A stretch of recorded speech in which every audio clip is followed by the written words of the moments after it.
Have you ever thought about why offering food, care, and respect to our parents might be as meritorious as making grand offerings to enlightened beings? Can something so ordinary as serving your mother dinner or taking your father to the doctor truly compare with offering incense in front of a golden statue? Welcome back to the channel.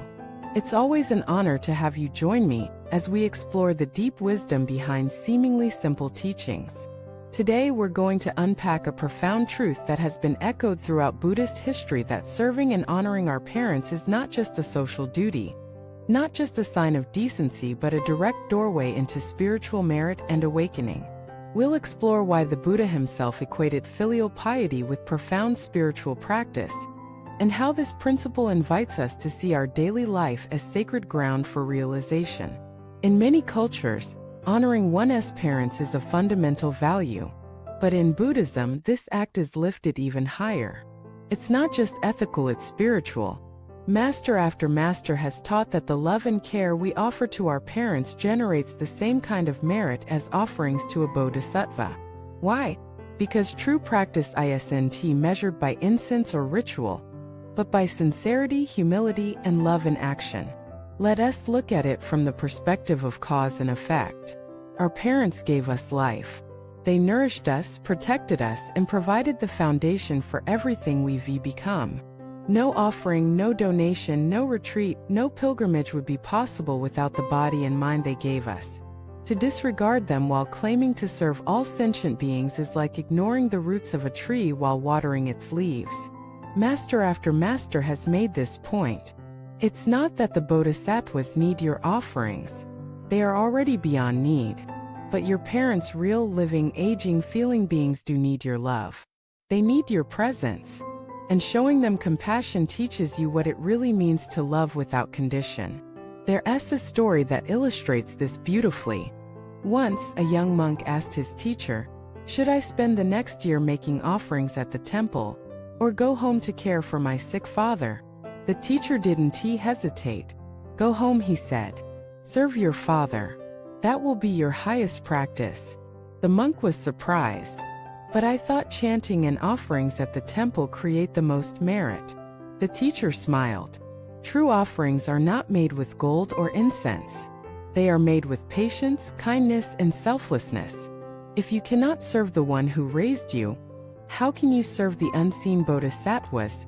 The monk returned home, not out of obligation, but with a new understanding. He served his father every day, bathing him, cooking for him, reading to him. Over time, something shifted in his heart. He became less proud, more gentle. The barrier between practice and life dissolved. Years later, he became a great teacher himself, but he always said that his true realization began when he cared for his father. This is the kind of transformation Master Shaoyun speaks of. True merit comes from how we live, how we love, how we show up for the people closest to us. Let us consider the spiritual dynamics at work. In Buddhist cosmology, karma is not just shaped by intention, it is shaped by relationship. The depth of our emotional connections makes our actions even more potent. Helping a stranger brings merit. But helping someone with whom you have a long karmic bond like your parents has an even deeper effect. And hear us why: because it tests you more. It's easy to show compassion in brief encounters. But serving your parents involves facing your own impatience, your childhood wounds, your resistance. It challenges your ego.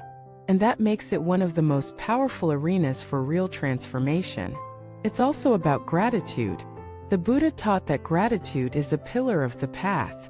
Not gratitude as an emotion, but as a way of being. Gratitude that becomes service. That becomes humility. That becomes a mirror for all the ways you've received love.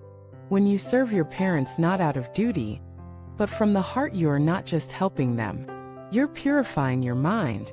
You're softening pride. You're cultivating compassion. You're dissolving self-centeredness. And all of that ripens into wisdom. Let us bring this closer to home. Think of your own parents. Maybe they're still living. Maybe they've passed on. Maybe your relationship with them is warm. Maybe it's strained. But they are part of your karma. Your practice includes them. If they are living, how do you speak to them? How often do you visit? When they are sick, do you care for them with love or with resentment? Do you see their aging as a burden or as an invitation to deepen your practice? These questions are not meant to create guilt. They are meant to wake us up. Imagine an old woman living alone, whose son practices Buddhism, diligently reciting sutras, attending retreats. But he rarely visits. He says he is too busy with spiritual work. He believes he is doing great things, and perhaps he is. But there is a crack in the foundation. One day he visits. She looks at him with tears in her eyes and says, "I don't need you to save the world. I just need you to sit with me." That moment breaks him open. He sees the disconnect. He understands at last that spiritual practice is not somewhere else. It is here. Now, in the kitchen, the living room, the nursing home. It is in every phone call, every meal cooked, every word spoken with tenderness. Khenpo Sherabzangpa says that a single heartfelt offering to your parents carries more weight than 1,000 ritualistic offerings done without love. So how can we begin? Start by noticing where you withhold love. Notice your patterns: impatience, judgment, avoidance. Then choose differently. Call your parents not because you have to, but because you want to. Listen more. Argue less. Ask about their lives. Remember their sacrifices. Say thank you. And if your parents have passed away, offer prayers. Light a candle. Do merit on their behalf. Forgive them for their mistakes. Ask for their forgiveness. The bond continues beyond death. Love never ends, and healing is always possible. The Buddha said to repay the kindness of our parents, even by carrying them on our shoulders for 100 years, would not be enough. That's how deep this teaching goes. You don't have to be perfect. You just have to be present. Let your spiritual path include your family not as an obstacle, but as part of the journey. If this message has touched you, please share your reflections in the comments. Tell us how your relationship with your parents has shaped your practice, or how you hope to begin anew. And if this video helped you see things in a new light, please like, subscribe, and share it with others. Let us spread the Dharma through our families, our homes, our daily lives. Thank you for watching.